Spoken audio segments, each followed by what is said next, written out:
ഹരികൃഷ്ണ. ബ്രഹ്മദേവന്റെ മടിയിൽ നിന്നും ജന്മം കൊണ്ട പുണ്യാത്മാക്കളിൽ പ്രമുഖനായിരുന്നു നാരദൻ. സർവകലകളിലും ശാസ്ത്രങ്ങളിലും നിപുണനായ നാരദൻ യൗവനയുക്തനായി മാറിയപ്പോൾ വിവാഹിതനായി കാണാൻ ബ്രഹ്മദേവൻ ആഗ്രഹം പ്രകടിപ്പിച്ചു. നാരദൻ വിനീതനായി പറഞ്ഞു, പരംപിതാവേ, ഞാൻ അവിടുത്തെ വാക്കുകൾ ധിക്കരിക്കുന്നുവെന്ന് തോന്നുന്ന പക്ഷം മാപ്പ് നൽകിയാലും. അവിടുന്ന് എന്നോട് വിവാഹിതരാകാൻ ആവശ്യപ്പെടുന്നു. ദേവ, ലൗകിക ജീവിതം നാരദൻ ഒരിക്കലും ഇച്ഛിച്ചിട്ടില്ല. ആധ്യാത്മികതയിൽ മുഴുകി ജ്ഞാനസമ്പാദനം നടത്തുകയാണ് എൻ്റെ നിയോഗമെന്ന് ഞാൻ കരുതുന്നു. പുത്ര, ഏതൊരു ജീവിയുടെയും ജന്മനിയോഗം ആ ജന്മം ആരംഭിക്കുമ്പോഴേ തുടങ്ങിക്കഴിയും. ജ്ഞാനസമ്പാദനത്തിനുള്ള നിന്റെ മോഹം നിഷേധിക്കാവുന്നില്ല. എന്നാൽ ഗൃഹസ്ഥാശ്രമം അതിന് തടസ്സമാകുന്നതെങ്ങനെ?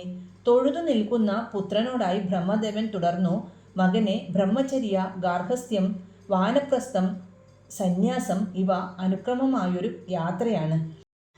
ഇവയിലെല്ലാം സഞ്ചരിച്ച് മോക്ഷം നേടുന്നവനാണ് യഥാർത്ഥ ജ്ഞാനി. അപ്രകാരം മോക്ഷം നേടിയവർ നിരവധിയാണ്.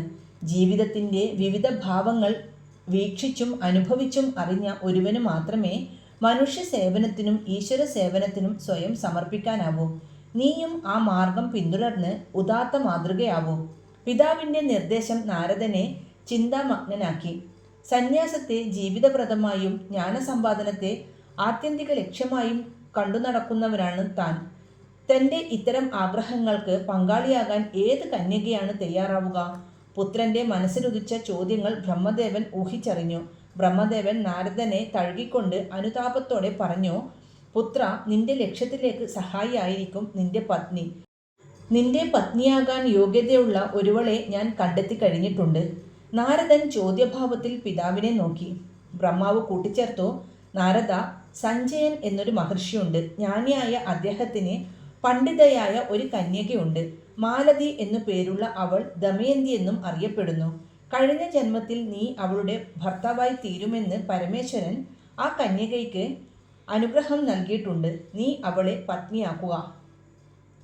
പിതാവിൻ്റെ അനുഗ്രഹം വാങ്ങി നാരദൻ യാത്രയായി.